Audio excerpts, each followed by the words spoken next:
Coba ingat, seandainya orang tua kita mulai sepuh, udah tua renta, apakah pernah ada adegan dalam kehidupan kita, kita membentak orang tua kita, sampai orang tua kita merasa ketakutan kepada anaknya sendiri. Orang tua kita nggak berani untuk mengatakan keinginannya, ingin dibuatkan atau ingin dimasak, ingin dibelikan satu masakan kesukaan dia, saking takut dan saking kagetnya orang tua kita terhadap sikap kita yang pernah memarahi, membentak, bahkan kadang mencela orang tua kita.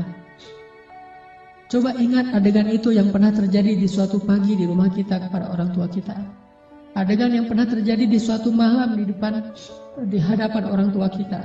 Bahkan kadang kita pernah memarahi orang tua kita sampai dia malu di hadapan orang banyak, di hadapan saudara-saudara kita, di hadapan saudara-saudaranya, di hadapan orang banyak yang dia tidak kenal, mungkin di jalan, mungkin di pasar, mungkin di mall, mungkin dimanapun. Karena kita kecewa kepada orang tua kita, lalu kita marahi orang tua kita habis-habisan di depan orang banyak.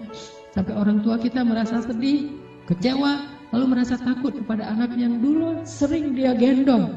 Anak yang dulu dikecup keningnya, tetapi ketika anak ini merasa sudah mampu, sudah punya segalanya dan orang tuanya dalam keadaan lemah, dengan sombong dia membentak orang tuanya. Dengan sombong dia memarahi orang tuanya, tanpa pernah peduli dan tidak pernah lagi ingat bagaimana dulu dia diperlakukan oleh ayah ibunya. Ingat, adegan itu pernah terjadi dalam kehidupan kita.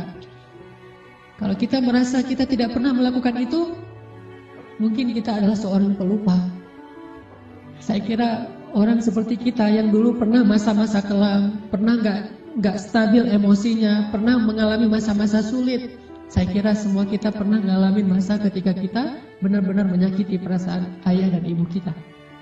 Kita buang semua jasa mereka, lalu kita mengatakan kalimat-kalimat yang seolah-olah kita adalah anak yang tidak pernah mendapatkan kebaikan dari orang tua kita. Ayah kita diam ketika dimarahi oleh kita, dan dia tidak pernah mengatakan, dulu kamu pernah seperti ini tapi saya sabar. Dulu saya habis-habisan berkorban untuk kamu, saya korbankan semuanya, saya siang malam mencari nafkah untuk kamu. Ayah kita tidak pernah mengatakan itu di hadapan kita. Dia tetap sabar menanggung semua ucapan-ucapan dan bentakan dari anaknya. Apalagi ibu kita. Apakah dia mengandung kita 9 bulan hanya untuk ketika kita lahir lalu membentaknya? Dia mengandung kita 9 bulan dalam kepayahan, gak bisa duduk, gak bisa tidur, gak bisa berdiri, jalan kemana-mana berat. Apakah hanya untuk melahirkan seorang anak yang congkak, sombong, yang kemudian membentak ibunya hanya karena kesalahan kecil yang dilakukan ibunya? Ingat, adegan itu pernah terjadi dalam kehidupan kita. Lalu coba baca perintah Allah. Sehingga pantas jika Allah Subhanahu wa Ta'ala sangat murka kepada anak sesoleh apapun dia, ahli tahajud sekalipun, tinggal di Masjidil Haram sekalipun, kalau dia durhaka kepada ayah ibunya, ini tidak ada nilainya di mata Allah Subhanahu wa Ta'ala. إما يبلغن عندك الكبر أحدهما أو كلاهما فلا تقل لهما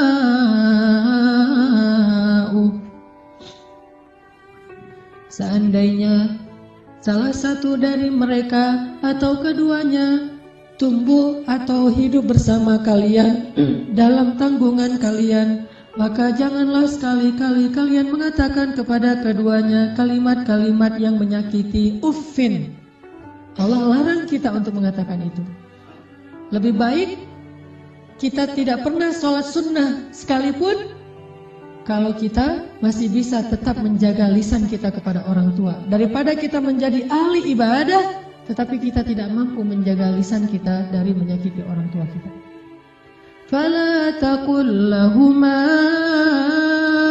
أف ولا تنهرهما فلا تقل لهما أف ولا تنهرهما وقل لهما قولا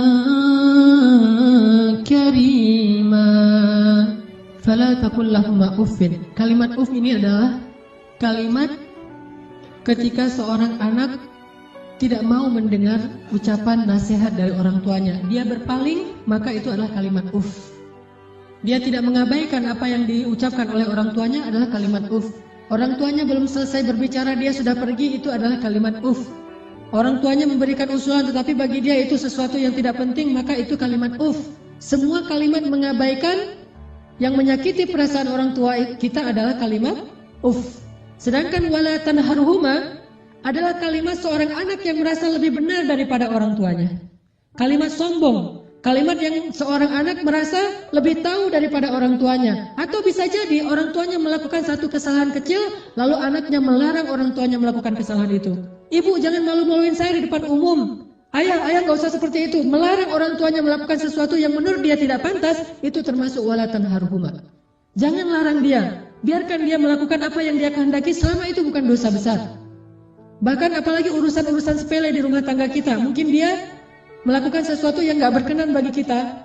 Katakanlah misalnya dia memakai baju yang menurut kita tidak selalu pantas. Katakanlah dia beradab dengan adab yang tidak terlalu kita senangi. Jangan larang dia, tetapi ajaklah dia bicara yang baik-baik. Jangan pernah melarang dia melakukan sesuatu yang membuat dia merasa disalahkan, yang membuat dia merasa sensitif, karena semua itu masuk wala tanharhuma. Terus apa yang harus kita lakukan? Wa qul lahuma qawlan karima. Katakan kepada keduanya ucapan yang karim, ucapan yang mulia. Bagaimana ucapan yang mulia? Disertai dengan senyum dari anaknya, dengan suara yang lemah lembut, dengan tetap menjaga perasaan orang tuanya. Itulah qawlan karimah. Tapi kalau kita mengucapkan kalimat yang paling benar sekalipun, bahkan tentang perintah Allah sekalipun, kita bilang kepada orang tua kita, atau kita larang orang tua kita dari berbuat satu kesalahan. Misalnya ibu kita membicarakan tentang orang lain, dia menggibah, karena dia tidak paham bahwa itu dosa, dia menggibah. Dia tidak pernah ngaji seperti kita, karena gak punya waktu sebanyak kita, dia sibuk mengurus kita. Suatu saat dia menggibah tentang saudaranya, tentang keluarga, tentang orang lain. Maka jangan larang dia dengan cara yang membuat dia merasa sakit hati, membuat dia merasa tersinggung. Walaupun dia salah dan kita yang benar. Kita mengatakan kalimat yang baik, yaitu kalimat yang ibu jangan menggibah orang lain, ibu itu dosa besar dan seterusnya, yang membuat dia sedih. Itu termasuk wala tanharhuma. Terus apa yang harus kita katakan? Katakan qaulan karima. Pilih kalimat yang paling baik yang bahkan belum pernah kita ucapkan semasa hidup kita. Bahkan kepada pacar kita, istri kita, suami kita, orang yang paling kita cintai pun kita belum pernah katakan kalimat sebaik itu. Katakan itu kepada orang tua. Mereka lebih berhak dapat kalimat yang terbaik dari anaknya. Siapa suami kita sehingga kita memilih kata-kata yang paling santun untuknya, tapi kita tidak menyedekahkan kata-kata itu untuk orang tua kita? Siapa istri kita? Pengorbanan apa yang sudah diberikan istri kita? Dia hanya datang dalam kehidupan kita karena melihat situasi kita, melihat diri kita, melihat kepribadian kita, hasil dari perjuangan orang tua kita. Harta kita yang sudah mapan, pekerjaan kita yang sudah jelas, kemudian penampilan kita yang menarik, semua ini hasil pengorbanan orang tua kita, lalu istri kita mengambil manfaat darinya. Siapa dia untuk kita lebih dahulukan daripada ayah ibu kita? Apalagi orang yang bukan siapa-siapa dalam kehidupan kita, tidak ada hubungan apapun selain pertemanan, yang kemudian kita menyebutnya sebagai kekasih kita.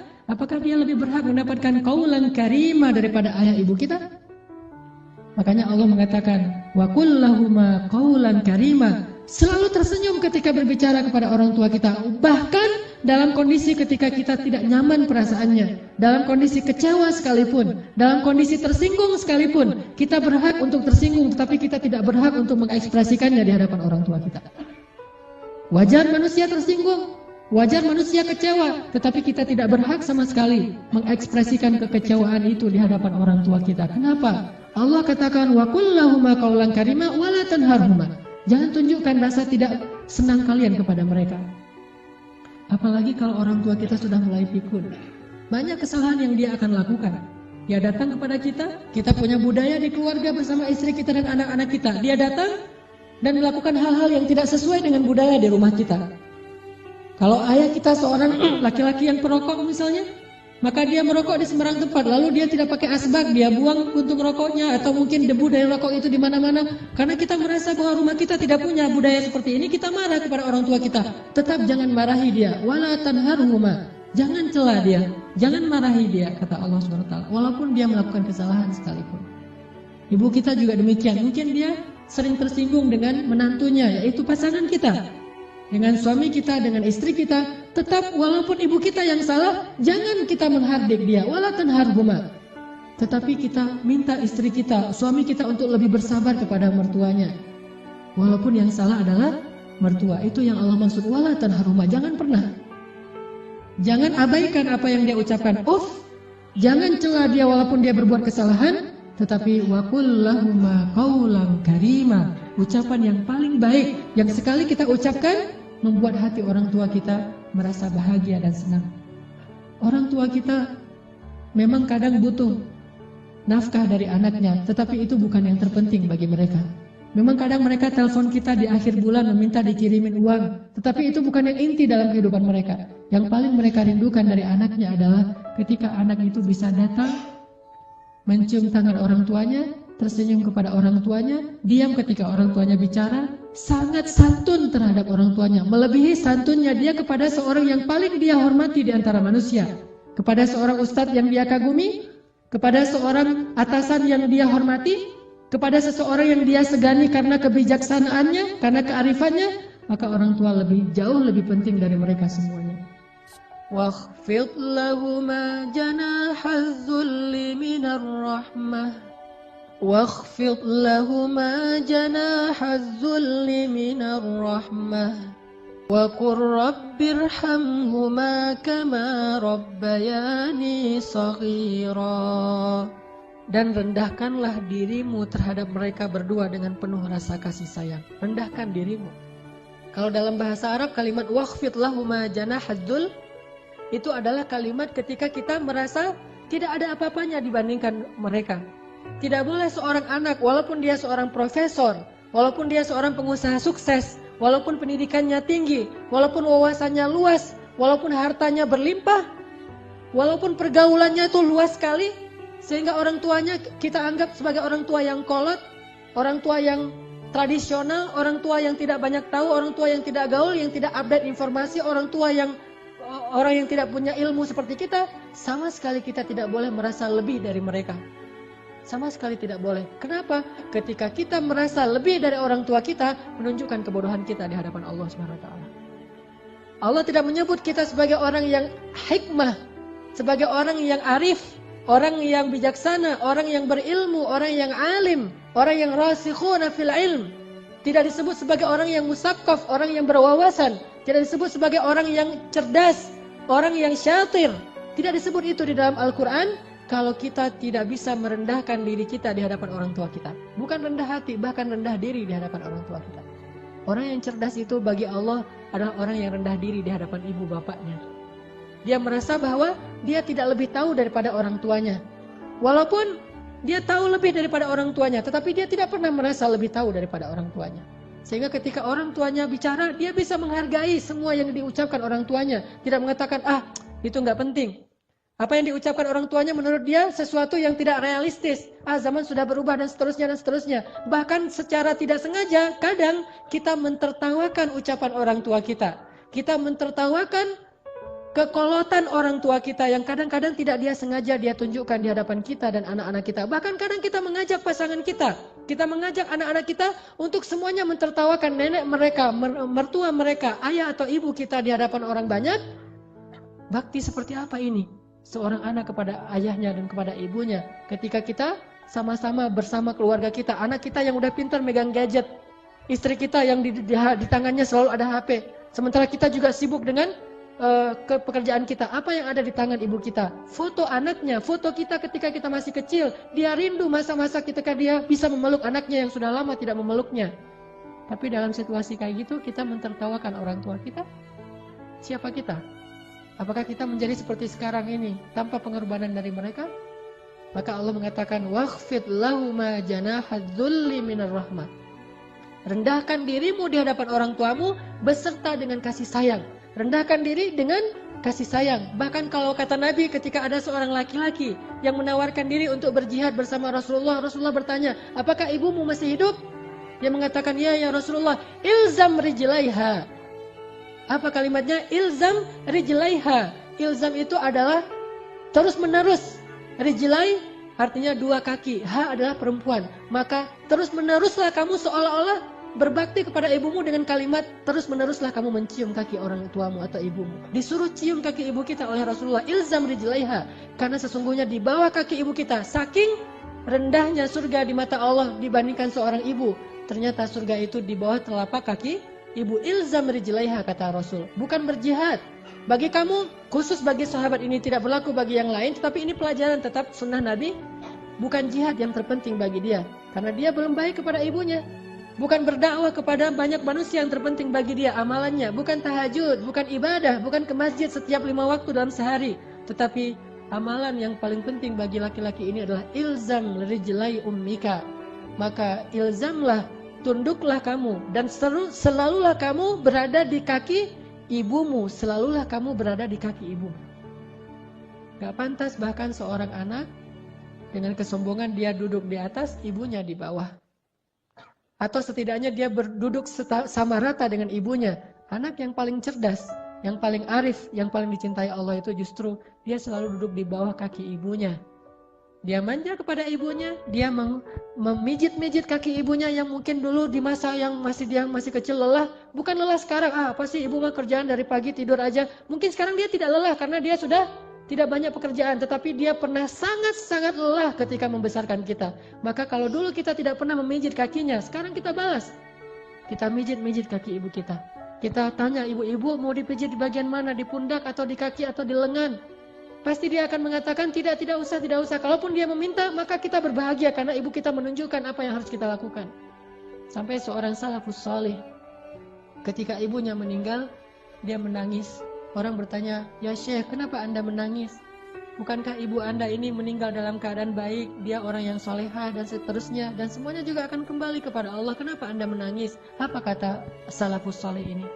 Saya menangis karena saya tahu bahwa mulai hari ini pintu surga itu telah tertutup untuk saya. Sejak ibu saya meninggal, berarti pintu surga itu telah tertutup untuk saya. Maka berbahagialah teman-teman sekalian yang masih punya ayah dan ibu.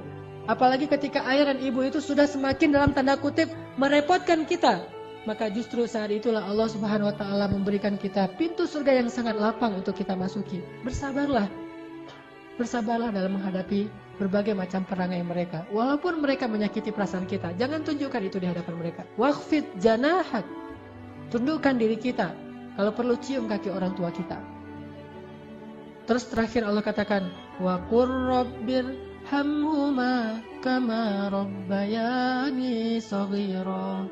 Ya Allah, sayangilah kedua orang tua saya sebagaimana mereka membesarkan saya sejak kecil. Sayangi mereka ya Allah. Itu kalimat yang paling besar yang bisa kita ucapkan untuk orang tua kita ketika mereka tidak bersama kita. Baik mereka masih hidup atau sudah wafat sekalipun. Katakan itu selalu di dalam doa kita. Baik ketika sujud atau di luar sujud, di luar sholat. Wa qur rabbirhamhuma kama rabbayani shaghira. Datangi orang tua kita. Kalau tidak ada orang tua, mertua kita, karena itu juga orang tua kita, minta maaf kepada mereka, minta ampun kepada mereka. Mudah-mudahan keridhaan mereka akan menurunkan keridhaan Allah dan rahmat kepada kita. Subhanallah walhamdulillah wa la